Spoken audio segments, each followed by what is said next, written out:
judulnya aja udah luar biasa nih, bagaimana menghandle anak yang introvert. Kebetulan anak saya 3, laki-laki semua, yang 2 introvert, yang 1 ekstrovert. Nah, menghandle-nya itu ya sebetulnya gampang karena mereka itu penurut. Cuman ada cumannya gitu loh. Sekali mereka meledak, itu ampun-ampunan deh. Ya, sekali mereka meledak. Nah, bagaimana cara menghandle anak yang introvert ini? Mungkin Kak Lafli lebih jago daripada saya, karena ilmunya memang ada di situ. Saya benar-benar otodidak dalam mendidik anak, nggak pakai ilmu, pokoknya ya pakai disiplin, pakai kasih sayang. Ya, ciri khas orang tua zaman dahulu kala. Mungkin Bapak dan Ibu sekalian sudah tahu mengenai Kak Lovely dan hasil karya beliau dalam bidang pendidikan anak-anak dan perlindungan anak. Kak Lovely? Topik ini nih muncul pada saat saya berbicara di satu sekolah Kristen membawakan tema parenting. Ada 2 orang tua sebenarnya yang bertanya. Yang saya itu bertanya, jadi beliau itu baru pindah ke Jakarta dan berpindah ke satu daerah yang sangat padat sehingga beliau merasa kalau anaknya dikeluarkan dari rumah itu akan kena masalah nanti gitu ya, teracuni oleh kondisi-kondisi di luaran ya, apalagi beliau mengatakan di Jakarta ini mereka berdua harus bekerja. Lalu beliau bertanya, apakah salah cara beliau ini yang membuat anaknya tidak membolehkan anaknya keluar dari rumah. Lalu orang tua yang kedua itu mengeluhkan karena anaknya itu sangat pendiam gitu ya. Saya bertemu dengan orang tua SD ya. Sampai SD kelas ini tuh sudah kelas 2 sepertinya. Sampai kelas 2 atau 3 itu dia hanya punya satu teman dekat gitu ya. Sehingga orang tuanya cemas apakah nanti anaknya bisa bertahan hidup apabila dia tidak punya banyak teman. Kalau cuma satu temannya, nanti lalu teman ini ada apa-apa, pindah atau bagaimana, apakah anaknya bisa selamat? Ya, dan sebetulnya berdasarkan pengalaman saya sendiri, anak saya sendiri juga sangat tertutup, gitu ya. Anak kedua saya itu sangat sulit dibawa keluar dari rumah, tidak mau bertemu orang, sehingga sempat saya juga bertanya, apakah nanti dia bisa bertahan hidup? Ya, sempat saya masuk ke kondisi overprotective ya, khusus untuk anak saya yang kedua. Memang kemudian kalau saya membaca ciri-ciri anak introvert gitu ya, dia memang orang yang suka menyendiri dan dia pendiam di lingkungan baru. Yang menarik buat saya, mungkin teman-teman sudah tahu lah ya, dia peka terhadap lingkungan, berpikir sebelum bicara, ekspresinya emosional secara internal. Tapi yang menarik buat saya adalah ada kata bahwa dia itu mudah lelah setelah melakukan interaksi sosial. Jadi untuk orang-orang introvert ya, atau anak-anak introvert itu, interaksi sosial itu melelahkan secara mental gitu ya. Ini yang perlu kita pahami gitu ya, buat anak saya yang kecil utamanya. Kalau kami pergi keluar rumah bertemu dengan saudara-saudara, itu adalah satu kegiatan yang secara mental amat sangat melelahkan bagi dia. Karena di hari itu dia harus bertemu dengan orang, dia harus menyapa, dia harus berbicara. Nah, mitosnya mengatakan kemudian kalau kita itu tidak punya teman banyak, kalau kita tidak disukai banyak orang, kalau kita tidak dalam tanda kutip ramah gitu ya, maka kita ini tidak akan bisa survive gitu ya. Apalagi bisa excel dalam kehidupan ini gitu ya. Bahwa kita tuh harus, bahkan ada satu murid saya itu, dia berkata, satu klien kecil saya ya, dia berkata, saya itu kata guru saya harus punya banyak teman, Miss Lovely. Saya tanya kenapa? Kalau nggak punya banyak teman, nanti kalau tua, saya nggak ada yang bantu. Saya harus punya banyak teman. Kata. Nah, kata-kata ini adalah kata-kata yang sering kita dengar. Bahkan bagi saya sendiri pun gitu ya. Dulu itu bahwa eh, saya ini harus disukai oleh orang. Gitu. Kalau ada yang tidak suka dengan saya, kita masih selalu mengatakan, ayo cek dirimu sendiri. Apakah kamu melakukan kesalahan? Jadi memang secara alami, secara budaya, secara konvensional tadi Pak Indra mengatakan, kita selalu diajarkan untuk menyalahkan diri kita sendiri. Gitu. Berarti kamu itu kurang baik, berarti kamu itu kurang menyenangkan, berarti kamu itu, dan itu yang saya lakukan selama bertahun-tahun. Dan apakah itu benar? Apakah itu terbukti memang sesuatu yang keliru, dan apakah orang-orang introvert ini memang pasti akan menghadapi kehidupan yang sengsara gitu ya. Saya sih tertarik untuk melihat bagaimana kehidupan kita di masa pandemi. Pandemi itu kan masa di mana kita semua itu di quote unquote ya dipaksa menjadi introvert karena kita tidak boleh bertemu dengan orang, ya. Waktu dulu kita belum terbiasa dengan Zoom, kita belum terbiasa dengan WhatsApp call gitu ya, sehingga kita dipaksa untuk diam dengan diri kita sendiri. Menarik juga melihat bahwa bahkan orang tua keluarga yang terpaksa berada di satu rumah gitu ya, karena work from home itu, mereka bahkan tidak berinteraksi, ya. Jadi mereka tiba-tiba menjadi introvert di rumahnya masing-masing, ya. Dan setelah masa pandemi, banyak sekali orang yang mengalami depresi berat. Sebetulnya salah satunya termasuk saya, ya. Itu sebabnya selama masa pandemi itu saya punya banyak sekali acara online. Sebetulnya ya karena kesepian, gitu. Daripada saya kesepian, nggak tahu mau ngapain, saya kemudian memutuskan membuat kegiatan-kegiatan online. Dan puji Tuhan itu membuat saya punya teman, ya, punya sebagian besar belum pernah saya temui secara offline gitu ya. Dan perjalanan pandemi itu membuat saya menyadari bahwa sebetulnya sejatinya saya ini introvert gitu ya. Tapi karena perjalanan budaya dan pendidikan konvensional itu yang memaksa saya untuk menjadi sosok yang ekstrovert.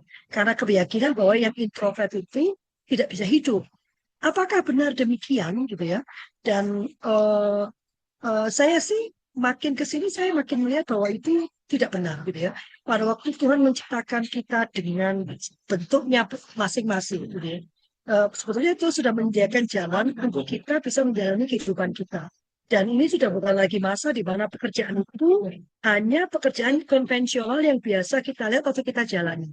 Bahkan akhir-akhir ini ya, saya merasa Tuhan itu sedang menempatkan saya dalam situasi di mana saya harus berpikir keras gitu, mencari jalan out of the box supaya saya bisa bertahan hidup, supaya saya bisa menghasilkan pendapatan, gitu ya. Tidak bisa hanya berpikir tentang something yang within the box yang sudah saya lakukan berkali-kali. Dan anak-anak atau manusia-manusia introvert ini yang saya pelajari setelah pandemi itu banyak sekali buku yang bermunculan yang sebagian besar justru mengajarkan kepada kita bagaimana kita menjadi pribadi yang introvert.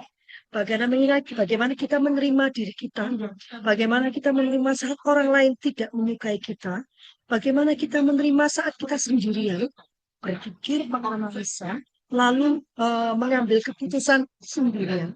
Bagaimana kita bisa berada diam hanya dengan semesta, gitu kan? Sesuatu yang dalam kehidupan yang sangat sibuk ini lupa kita lakukan. Jadi rupanya introvert adalah sesuatu yang punya kelebihan karena orang-orang yang introvert itu punya waktu atau memberi waktu bagi dirinya sendiri untuk mengamati, mencerna, berpikir sebelum mengambil satu tindakan. Terkesan lamban bagi beberapa orang, apalagi yang terbiasa digegas seperti saya ya. Saya ini kan terbiasa digegas ya. Harus ambil keputusan cepat, harus segera gitu ya. Sehingga bagi saya ini adalah space yang sangat lambat. Gitu. Padahal kalau saya amati dalam sepanjang hidup saya, seringkali keputusan gegas saya itu bukan kacau, tapi agak mix sedikit. Andaikan saya tahan sedikit lama, maka yang miss itu mungkin bisa saya temukan. Dan ini yang saya perhatikan pada anak saya yang kecil gitu ya. Dalam keintrovertannya, dia menemukan satu komunitas yang bisa menerima dirinya. Jadi lebih penting daripada harus disukai banyak orang, bagi saya adalah membuat anak itu menyukai dirinya sendiri dulu. Menyukai siapa dia di dalam Tuhan ya. Siapa saya. Itu yang harus dia sukai dulu. Karena siapa saya tidak ditentukan oleh apa kata orang lain. Tapi ditentukan oleh apa yang dia rasakan nyaman, apa yang dia rasakan menyenangkan, apa yang menurut dia menjadi bakat dan minat dia. Pada saat anak sudah merasa dia nyaman dengan dirinya, baru kemudian dia bisa menarik karena ada law of attraction ya. Dia bisa menarik pribadi-pribadi yang memang sevisi dengan dia. Karena orang-orang introvert ini dia bisa menjadi terbuka, dia bisa menjadi berbicara dan bersosialisasi apabila dia menemukan gelombang yang sama. Dan semakin saya menua karena usia saya sudah ini ya, sudah masuk ke usia 50, 52 ya, saya menemukan bahwa ternyata berteman dengan berbagai gelombang itu melelahkan. Karena kalau bahasa Indonesia itu kan cuma ada teman ya. Kalau bahasa Inggris itu kan ada acquaintance, ada friends, ada colleague gitu kan. Ada partners, ada best friend. Kalau kita kan cuma ada teman gitu kan. Sehingga buat saya kenal dengan banyak orang ya, saya ramah dan nice dengan banyak orang. Tapi saya tidak membutuhkan banyak orang itu setiap waktu berada dekat dengan saya, menyetujui saya atau hadir bagi saya. Gitu ya. Karena dari ratusan atau ribuan atau puluh ribuan orang itu ada orang-orang yang memang punya frekuensi yang sama, visi misi yang sama, keminatan yang sama. Bahkan yang saya pelajari dari keminatan yang sama itu pun belum tentu kita bisa sejalan dengan orang-orang ini. Maka bagi saya kita tidak harus mengubah anak menjadi introvert. Yang perlu diajarkan adalah golden rules-nya dalam kehidupan ini. Yang wajib di rumah saya bukan ngobrol dengan siapapun yang datang. Yang wajib di rumah saya adalah being nice. Jadi kalau ada orang datang atau dia pergi bersama saya bertemu dengan orang lain, nanti bapak-bapak kalau ketemu dengan saya dengan anak-anak ya, yang wajib mereka lakukan adalah bersalam, menyapa. Nanti dia akan bilang selamat sore Om Hendra, salam kenal, saya Deli, saya anaknya Mama, saya Raka, saya anak Mama. Setelah itu selesai. Kan? Mereka boleh sibuk dengan apapun yang sedang mereka kerjakan. Sesekali mereka katanya Om Hendra, mau minum, saya mau bikin minum gitu ya, tapi mereka tidak punya kewajiban untuk duduk dengan Om Hendra dan ngobrol ya. Kecuali Raka menemukan bahwa Om Hendra ini punya keminatan yang sama atau ada sesuatu yang ingin dia gali, maka dia boleh memilih untuk duduk dan ngobrol dengan Om Hendra. Yang paling kalau Raka ini agak lebih ekstrovert ya, Deli yang sangat introvert. Jadi kalau Bapak Ibu punya kesempatan untuk main ke rumah saya, maka Bapak Ibu akan menemukan anak saya akan keluar dari kamarnya masing-masing saat tamu itu datang, karena mereka wajib mengingati. Lalu mereka akan masuk ke kamarnya masing-masing, dan pada saat tamu akan pulang, atau pada saat kami akan pulang, saya akan panggil mereka kembali, dan mereka tahu mereka harus salam lagi. Terima kasih ya Om Hendra sudah datang. Terima kasih ya Om Hendra sudah bertemu. Pada depan kita ketemu lagi ya. Ya terus lalu mereka pulang. Jadi karena ada orang yang senang ngobrol, ada yang nggak senang ngobrol. Kalau saya duduk baru berapa menit sudah punya teman, sudah tahu sejarah hidup orang di sebelah saya. Ada anak saya yang tidak mau berbicara, kecuali ada keminatan yang sama. Dan bagi saya, pada akhirnya Tuhan akan mempertemukan dia dengan orang-orang dengan gelombang yang sama. Dan pada saat dia tahu siapa dirinya, maka dia bisa menjadi berkat, dia bisa menjadi bermanfaat bagi siapapun yang bertemu dengan dia. Baik, Kak Lofi, terima kasih untuk wawasannya. Saya sih ingin membuka pintu diskusi untuk Bapak dan Ibu sekalian, terutama Bapak dan Ibu sekalian yang punya pengalaman mendidik anak introvert. Baik, Bapak dan Ibu sekalian, mungkin yang paling pertama saya ingin minta Bu Ailing untuk membuka barangkali, karena pengalaman Bu Ailing di sekolahan sangat luar biasa, mengitukan anak introvert dan anak ekstrovert sekalian. Aduh, terima kasih Pak Hendra. Ya, selamat malam Kak Lovely. Ya, saya sebenarnya dealing dengan orang-orang atau anak-anak introvert ya, seringkali cukup kesulitan. Walaupun saya sendiri juga adalah orang yang introvert. Jadi salah satu hal yang cukup menyulitkan sebenarnya adalah berkomunikasi ya. Orang introvert itu kalau dalam pengalaman saya punya banyak di otaknya, tetapi dikeluarinnya itu jadi susah gitu kan ya, sehingga banyak sekali hal-hal yang biasanya dipendam, dan kalau yang dipendamnya itu hal-hal yang negatif, itu bisa membuat dia lebih cepat stres ya. Nah, jadi ya di sekolah saya juga bertemu dengan rekan-rekan kerja yang introvert, kemudian juga anak-anak sekolah yang introvert. Salah satu yang harus dimiliki ya. Ya mungkin Bapak Ibu ada yang menjadi orang tua ya, atau menjadi rekan kerja, menjadi pimpinan, adalah the skill of membangun komunikasi yang baik ya, sekaligus juga membantu menggali dari mereka. Kadang-kadang penyampaian mereka di dalam komunikasi itu kan karena susah gitu ya ngomong ya. Nah, ini harus dibantu digali dan itu tuh perlu skill khusus gitu ya. Dan ya kalau saya juga learning by doing ya, bukan karena belajar dari mana, tetapi karena harus berhubungan dengan rekan kerja, dengan anak-anak semua.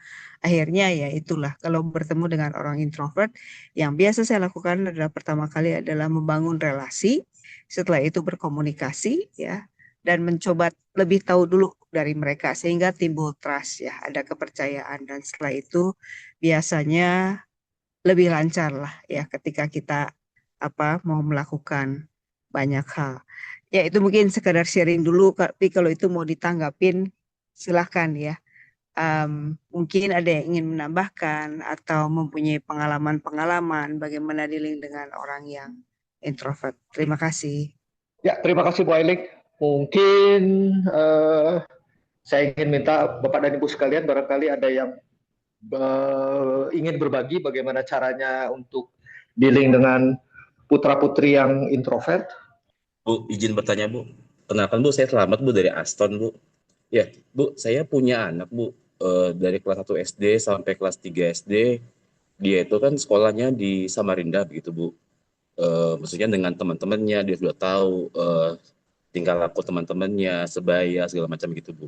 Kemudian ketika kenaikan sekolah kemarin tuh, saya pindahkan ke Balikpapan, Bu.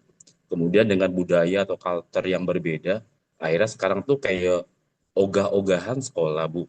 Seperti itu. Maksudnya kadang kalau lagi malas sekolah atau mungkin ada masalah di sekolahannya, dia besoknya nggak mau sekolah gitu, Bu. Bagaimana cara mengatasinya untuk anak seperti itu, Bu? Apakah itu bagian dari introvert atau seperti apa? Usia Terima berapa kasih. ya, Bu? Kelas 4 SD sekarang, Bu. Laki Mungkin atau 8 perempuan? cowok, Bu. Oh, Soalnya badannya cukup kecil, Bu. Ketika di Samarinda mungkin sebaya. Ketika di Balikpapan eh, mungkin beda suku atau gimana, dan badannya juga cukup-cukup besar kan. Jadi eh, kurang bisa waktu di bergaul Samarinda itu anak dengan siapa? dengan orang tuanya, Bu. Dengan Eh, bapak. ya lengkap, Bu. Dengan Oh, saya dan jadi istri saya. bapak ibu pindah ke Balikpapan sehingga dia ikut pindah ke Balikpapan. Tidak, Bu. Istri saja yang ke Balikpapan. Oh, jadi sekarang dia dengan ibunya di Balikpapan. Betul, saya di Samarinda. Nah, Oh, bagaimana Samarinda. mengatasi ketika anak yang nggak mau sekolah, Bu? Jadi agak-agak, kalau dipaksa kan nangis segala macam. Nah, itu Betul. agak-agak gitu sih.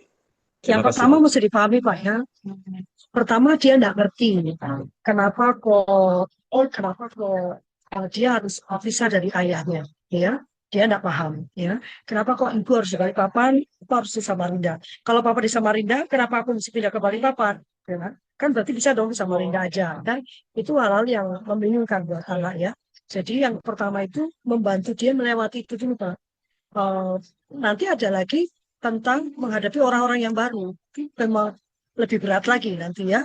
Tapi yang pertama perlu dibantu untuk anak kelas 4 ini. Kalau kelas 4 ini sebetulnya ya, berarti kelas 4 itu usia udah 10 tahun ya. 10 tahun ya. Kami kelas 5 itu 11 kan. Nah, menurut teori psikologi itu 9, 10, 11 itu dia sudah mulai mengidentifikasi dirinya dengan teman-temannya. Jadi di usia-usia itu tuh kan itu penting banget buat dia. Jadi yang perlu Bapak pahami saat ini adalah membantu dia melakukan transisi. Dia dibuat paham bahwa bukan dibuat paham ya, dibantu, ditemani untuk memahami bahwa perpindahan ini perlu dan untuk kepentingan terbaik dia. Kan kalau saya selalu mengatakan dalam berhubungan dengan anak itu ada 4 prinsip yang harus kita pakai. Yang pertama non-diskriminasi dan perlakuan buruk lainnya. Yang kedua kepentingan terbaik bagi anak, bukan kepentingan terbaik untuk anak sehingga orang tua yang menentukan, tapi kepentingan terbaik bagi anak. Yang ketiga hak untuk hak hidup, penghidupan dan tumbuh kembang. Lalu yang keempat hak untuk berbicara dan didengarkan pendapatnya dengan sungguh-sungguh. Nah, bisa dimulai dengan bertanya apa yang kamu rasakan setelah kamu pulang. Ya, saya setuju sekali dengan Ibu tadi bahwa kemampuan kita itu kalau di kantor, kan kerja di Astor, pasti paham benar pentingnya berkomunikasi, ya kan? mau seperti apapun pelanggan Bapak, seperti apapun pemohon, selelah apapun, Bapak harus bisa mendengarkan dengan baik, memberikan respon yang tepat agar orang itu merasa nyaman berada di Aston. Benar ya Pak? Nah, Betul, Bu. benar ya Pak? Nah, teori yang sama itu perlu Bapak terapkan kepada anak Bapak ini. Ya. Harus yang perlu Bapak bayangkan, ini anak kebingungan kenapa saya tiba-tiba harus pindah.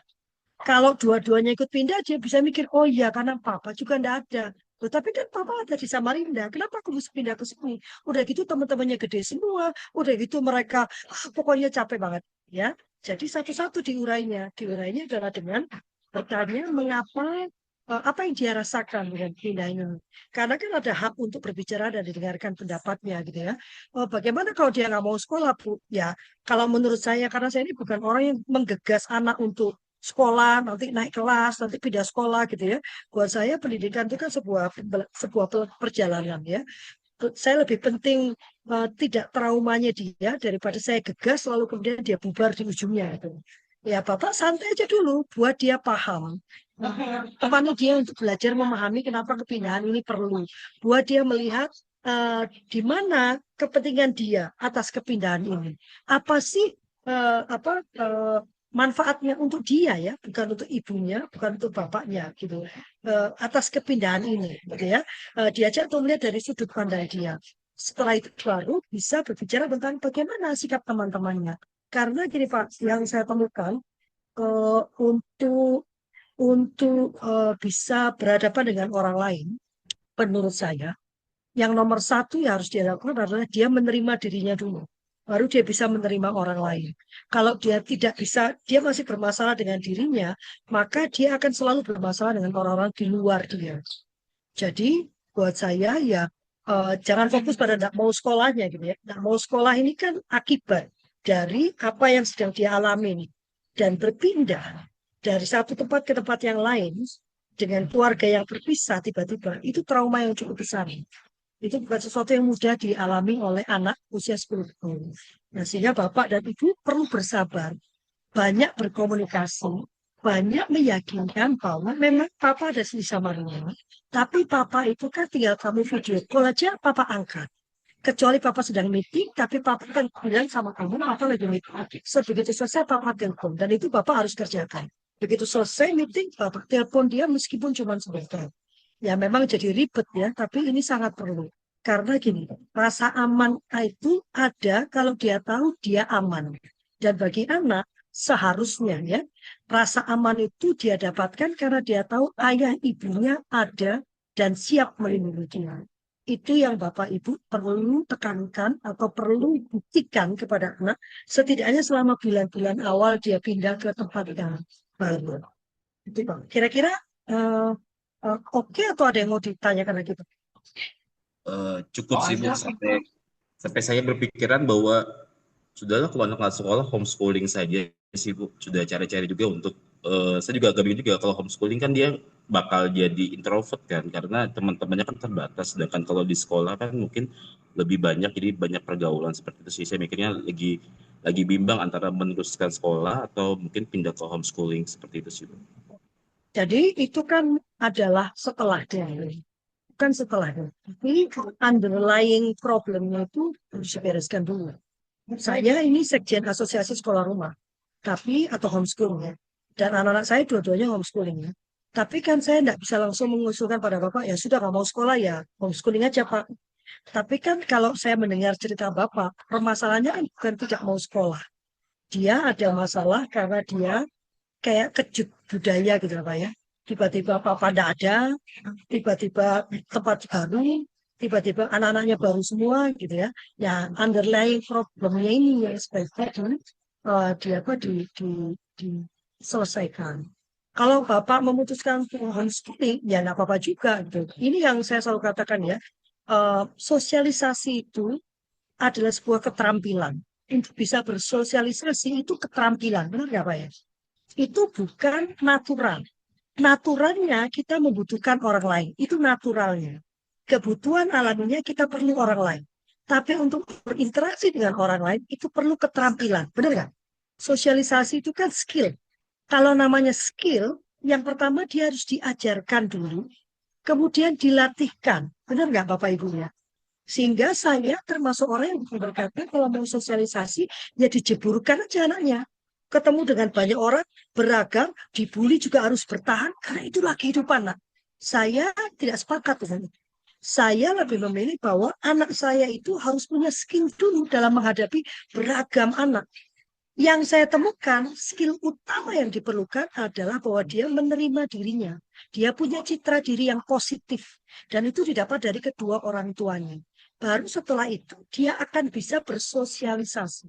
Dua anak saya homeschool tunggal, Pak Slamet ya. Dalam artian kami tidak pernah bergabung dengan komunitas. Jadi, untuk sosialisasinya, yang saya lakukan adalah karena gini, lebih mudah bersosialisasi. Kalau bertemu dengan orang yang sepemikiran, misalnya sama-sama senang main bola, kan lebih gampang ngobrolnya ya. Sama-sama orang yang senang main gitar, kan lebih gampang. Maka dalam rangka saya membiasakan anak-anak saya untuk melihat perbedaan, saya letakkan di tempat-tempat yang terkendali, controlled environment, ya. Setelah itu dia akan makin banyak bertemu dengan orang dan dia akan, dan lebih penting dari itu adalah komunikasi antara saya dengan dia. Jadi setiap kali menemukan keanehan, anomali menurut dia, keanehan menurut dia akan pulang dan dia akan bercerita.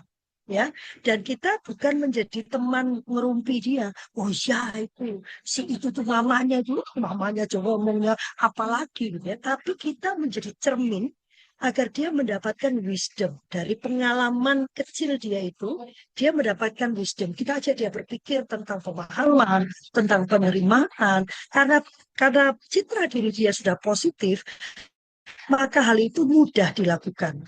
Kalau citra diri dia tidak positif, itu akan menjadi sesuatu yang luar biasa. Gitu ya Pak Slamet ya.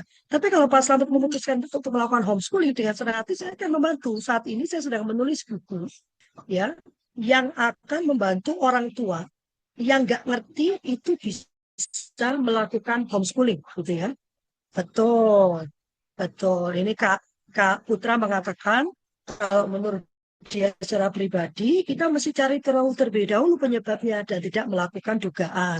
Dengan cara sering melakukan diskusi atau sharing session, berupaya buat menjadikan anak kita menjadi partner kita sendiri. Dengan kita tahu penyebab utama perubahan sikap, maka kita baru bisa mengambil langkah selanjutnya. Nah itu tadi ya sama ya Kak ya. Kita lihat underlying problemnya dulu. Tapi kita mesti lihat dulu bahwa dalam benak anak 10 tahun, kepindahan yang cukup jauh, tiba-tiba papa tidak ada, itu cukup luar biasa.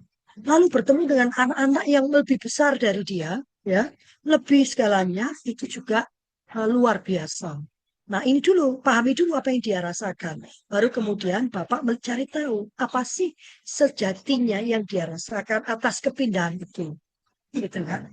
Bagaimana dia memandang kepindahan itu, bagaimana dia memandang perpisahan itu. Nah, dari situ kita bisa masuk dan berdiskusi. Kalau Bapak tidak terbiasa diskusi, karena diskusi itu kan sesuatu yang kita bangun ya, bukan tiba-tiba kita dudukkan anak, kita ajak diskusi gitu ya.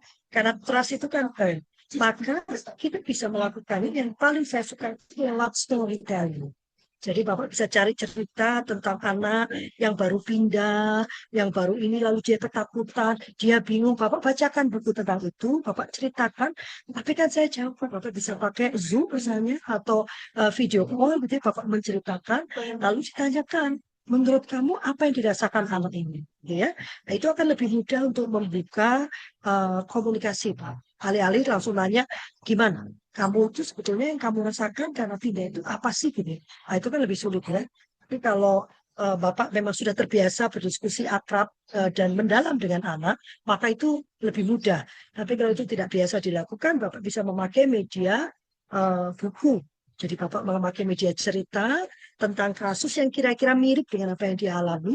Lalu Bapak bertanya, menurut kamu apa yang dia rasakan ya? Kok Bapak baca ini jadi sedih ya? Karena anak ini jadi sedih karena dia harus pindah. Dia tidak ngerti apa yang dilakukan, dia nggak ngerti kenapa harus pindah. Kok Bapak jadi sedih ya? Kamu jadi sedih nggak? Begitu ya. Jadi bukan nuturi, tapi membuka peluang berdiskusi. Begitu Pak Slamet ya. Terima kasih, Bu. Baik, Kak Lafri, ada pertanyaan dari Pak Putra itu bagaimana caranya membedakan antara introvert yang nyaman dengan dirinya, dan anak yang pendiam karena ada hambatan emosional atau trauma. Jadi kalau trauma atau hambatan emosional itu berarti ada perubahan. Ada perubahan. Jadi kalau biasanya dia ceria, biasanya dia sering main di luar, tiba-tiba nggak mau keluar kamar. Jadi ada perubahan. Kalau introvert itu dia bukan ada perubahan, dia memang demikian bawaannya gitu, ya kan? Dan seringkali anak introvert itu justru dia nggak nyaman dengan dirinya gitu ya. Karena seringkali dia ditolak oleh lingkungannya kan. Nah inilah peran peran orang tua ya, untuk membuat citra dirinya positif gitu. Jadi memang enggak sering diajak ngobrol, enggak, ya. Dan kita mesti cari media diskusi ya. Seperti sampai hari ini dengan anak saya yang kedua yang sangat introvert, saya akan sulit mengajak dia berbicara face to face ya. Saya akan bisa marah banget karena dia akan terdiam. Dia tidak bisa menjawab. Ya, sehingga seringkali saya malah jadi muntah ya, tahu ya, bukan marah tapi murka ya, karena dia tidak menjawab. Tapi saya menemukan kalau saya ajak dia berbicara lewat WhatsApp, jadi saya WA dia, itu dia lebih terbuka. Satu. Yang kedua, dia lebih nyaman menyampaikan perasaannya kepada kakaknya yang berkenan. Sehingga saya kemudian memakai kakaknya.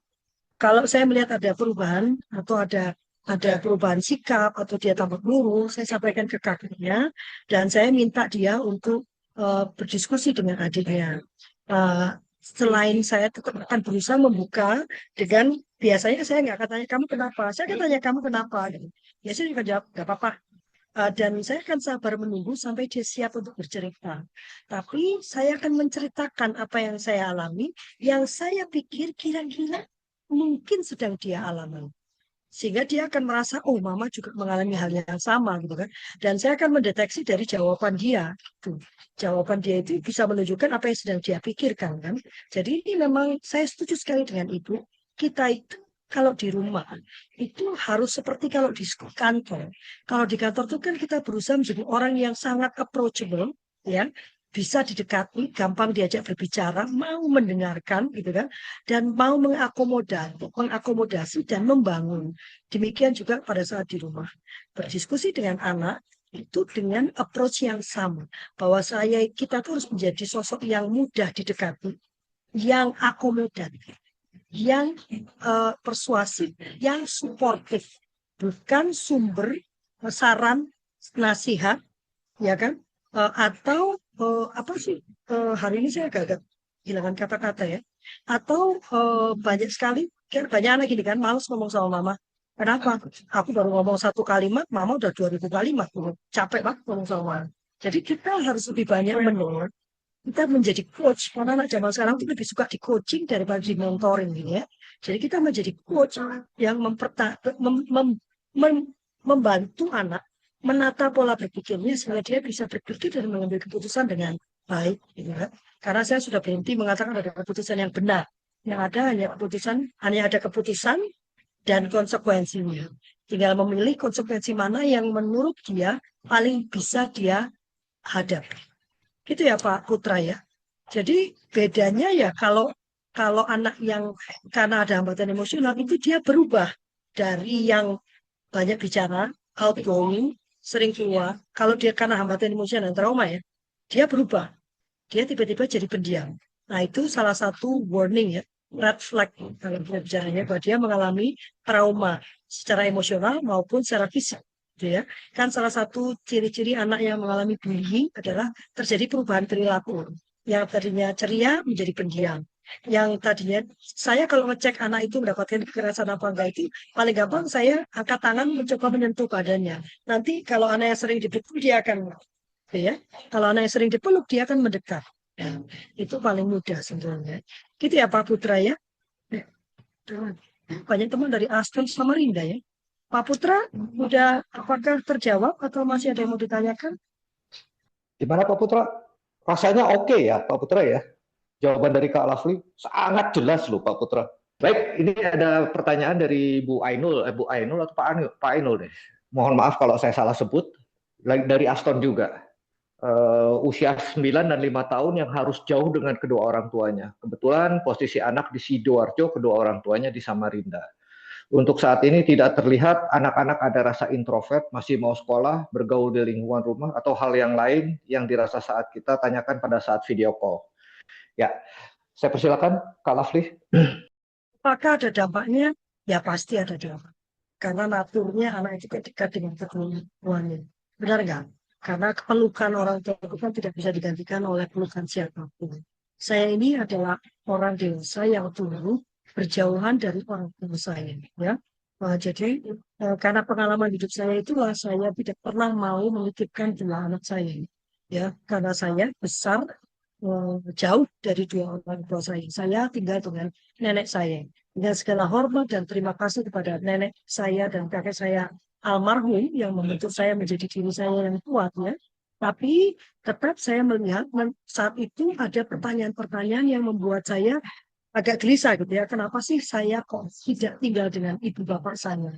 Sementara ibu bapak saya itu kan punya waktu gitu untuk diri saya. Terus kenapa saya mesti dilahirkan kalau dia nak mau ngurus saya? Pertanyaan itu selalu muncul dan bahaya nanti kalau dia dijawab oleh lingkungan ya. Saya sendiri karena punya pertanyaan-pertanyaan seperti itu, saya kemudian menolak menitipkan dua anak saya.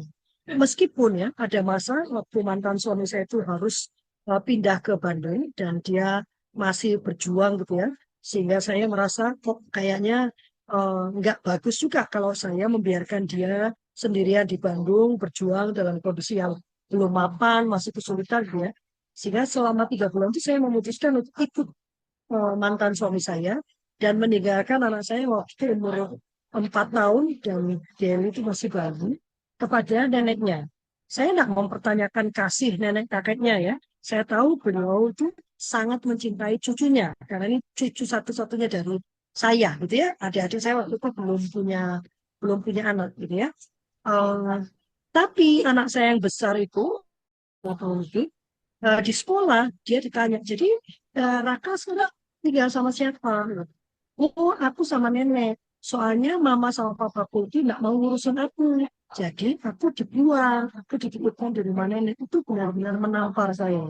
Karena sebetulnya itu juga pertanyaan yang saya ajukan pada waktu saya melihat kenyataan saya tinggal bersama nenek kakek saya. Ya.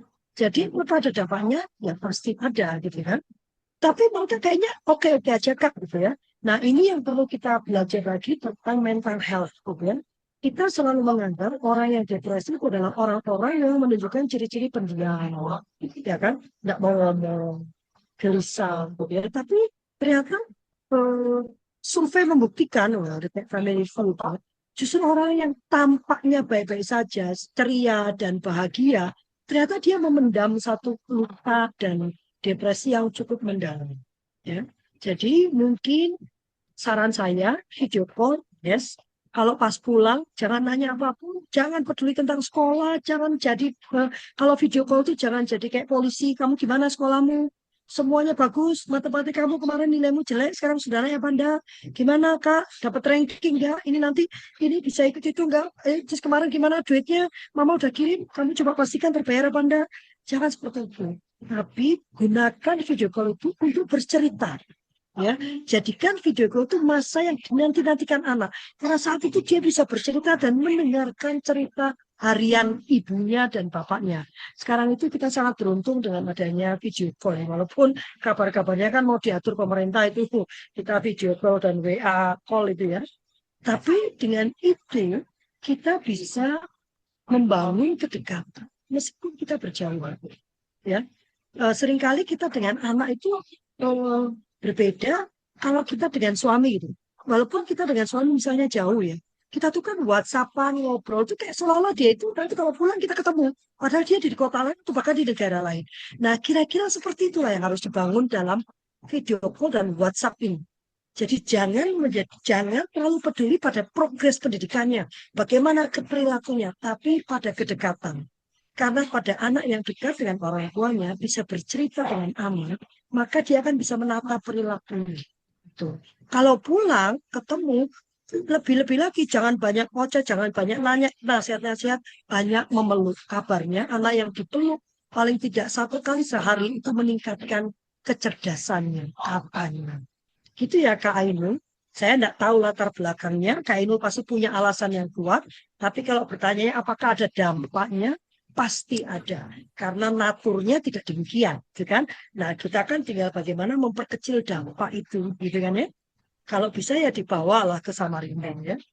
Sama-sama panas kalau nggak salah. Antara Samarinda sama Sidoarjo, karena saya dari Surabaya. Baik Bu, terima kasih cukup jelas. Eh, Izin nah, izin Bu, ini ada istri juga mau sedikit bertanya menambahkan dari apa yang saya tanyakan tadi. Jadi ini sebenarnya tuh anak-anak itu memang maunya diajak di tahun ajaran ini kan. hmm, Tapi dari anak saya yang pertama dan anak yang kedua itu nggak mau ikut. Alasan yang pertama kan dia udah kelas 3 SD. Dia bilang nanti kalau ikut aku harus adaptasi lagi bunda, aku nggak mau, aku di sini aja sama nenek gitu. Alhamdulillah nenek sama kakeknya masih sehat dan kebetulan kakeknya juga udah pensiun. Jadi saya juga ngerasa kayak takdir gitu ya. Ketika orang tua saya pensiun, tapi malah saya kasih beban. saya pernah terpisah dengan anak saya, jadi saya tahu benar rasanya itu ya. Kak siapa namanya istri Kak Ainul ini? Saya Andin Bu. Jadi Kak Andi di eh, Samarinda bekerja juga. sebelumnya saya bekerja, sekarang karena kan saya menin suami juga kan. Ya. Memang Nah, niatnya anak mau dibawa, tapi ya. itu tidak mau. Terus Nah, eh, jadi caranya gini Kak Andin, kalau Kak Andin mau bawa, Kak Andin harus stay di Sidoarjo dulu, paling tidak 3 bulan. kemarin saya pas liburan itu sudah stay 2 bulan. Hmm. Itu sebelumnya waktu saya sebelum pulang saya sudah ajak, ayo ya nanti kita sekolahnya di Samarinda. Mereka bilang, Hmm. oh ya sudah bunda, oke. Nah tapi Hmm. faktor lingkungan di rumah juga saya juga nggak paham. Tapi ketika saya pulang, jadi berubah gitu. Jadi Ya. mungkin nenek sama kakeknya juga ngeberatin Iya, pasti lah. kena Ya omong kan? itu. Saya juga Iya. terus saya juga udah ngerayu itu sampai sebelum saya pulang. Ya mereka nangis kan kalau saya mau berangkat tuh kan. Ya udah ini bunda besok sudah flight lo ya. Kalau nanti ini kalian nggak, nanti ketemu kita masih 6 bulan lagi. Saya bilang gitu. Iya nggak apa-apa bunda. Itu sih. Jadi gini, Kak, kalau menurut saya, ini menurut saya ya, tapi tiap keluarga punya cara yang berbeda. Menurut saya, orang tua itu memang ada kata mendengarkan pendapat anak. Ya, ada kata itu, wajib. Tetapi tidak berarti kita kehilangan otoritas kita sebagai orang tua. Jadi pendidikan berbasis hak anak itu kan mengiyakan semua apa yang anak mau. Beda, gitu ya. Karena ada kata kepentingan terbaik bagi anak. Itu ya Kak ini ya. Kok lupa saya Kak siapa tadi? Din. Kak Andin, alah ya Kak Andin ya. Jadi ada kata, jadi kakak boleh menggunakan otoritas kakak. Oh, kalau kakak merasa, apalagi kakak di Samarinda tidak bekerja gitu kan, saya bisa merasakan banget lebih berat lagi nggak ketemu anak. Ngapain kita sendirian gitu ya? Nah, Iya. dulu itu mantan suami saya bilang, kamu kalau nggak ada anak kamu jelek banget, sana pulang jemput anakmu gitu. Mantan suami saya ya mengatakan ya. Sehingga Kak Andi coba diskusi lagi, berdoa lagi. Kalau memang hati Kak Andi mengatakan nggak bisa, harus dibawa, maka Kak Andi juga perlu menjelaskan kepada kakek neneknya. Ya kan? Karena kakek neneknya ini sudah bertahun-tahun menjaga anak kan. Ada rasa kesepian juga gitu kan. Ada rasa lah nanti terus aku sama siapa gitu kan. Memang berat itu gitu kan. Tapi otoritas itu ya bisa digunakan. Kalau Kandin merasa keluarga itu harus menjadi satu, di mana saya sendiri sebagai pribadi itu berpendapat demikian gitu ya. Makanya kalau bahasa Jawanya itu sesulit apapun anak itu saya gendong kemana-mana. Gendong kemana-mana gitu kan. Jadi kemanapun dan sesulit apapun itu saya tidak pernah membiarkan diri saya terlena dengan menitipkan. Kan ada seringkali tergoda juga ya. Wah bagus juga kalau kita titipkan dulu, nanti sudah settle. Nah masalahnya kata settle itu tidak ada gitu. Selalu akan ada permasalahan-permasalahan baru. Karena itu saya tidak pernah membiarkan diri saya, memanjakan diri saya dengan meletakkan anak saya dulu gitu. Apapun kesulitan yang saya hadapi, dia tetap saya gendong. Tidak berarti ibu saya tidak menawarkan, nenek saya tidak menawarkan, bahkan mantan mertua saya tidak menawarkan, semua menawarkan, bahkan mantan suami pun menawarkan. Sudah sama saya dulu, tapi saya tidak membiarkan diri saya untuk terlena sedikit pun, gitu ya, sehingga saya tetap gendong mereka kemana-mana. Dan rupanya itu berkesan untuk dua anak saya ya, bahwa mereka melihat betapa ibunya itu mengorbankan segalanya untuk memberikan kehidupan yang terbaik. Walaupun yang terbaik itu terburuk kalau menurut pandangan orang. Apalagi pandangan orang Gitu tua. ya. Iya, karena pasti banyak kamu di sana ini nanti ini ya nggak apa-apa. Tapi kan otoritas itu harus dipatuhi. Kalau Kak Adin merasa ini sudah waktunya berkumpul, ya paling Bapak Ibu marah sebentar lah nanti dikirimi apa tiket suruh datang kan lebih sering datang atau pindah ke Samarinda kan gitu ya. Iya, makasih Bu. Ini Iya, kayak ibunya yang jadi mental health-nya. mellow. Iya, memang saya tahu. Apalagi Kak Andin sekarang sudah bekerja, lebih Iya, berat lagi. makasih Bu. Ya kan? Iya, kuat ya Kak Andin ya. Berdoa berdua, yang penting berdoa. Kalau apa yang dibisikkan Tuhan di hati Kak Andin, itu yang Kak Andin lakukan. Iya, insya Allah yang terbaik. Ya, oke. Luar biasa ya. Jawaban yang Pejuang.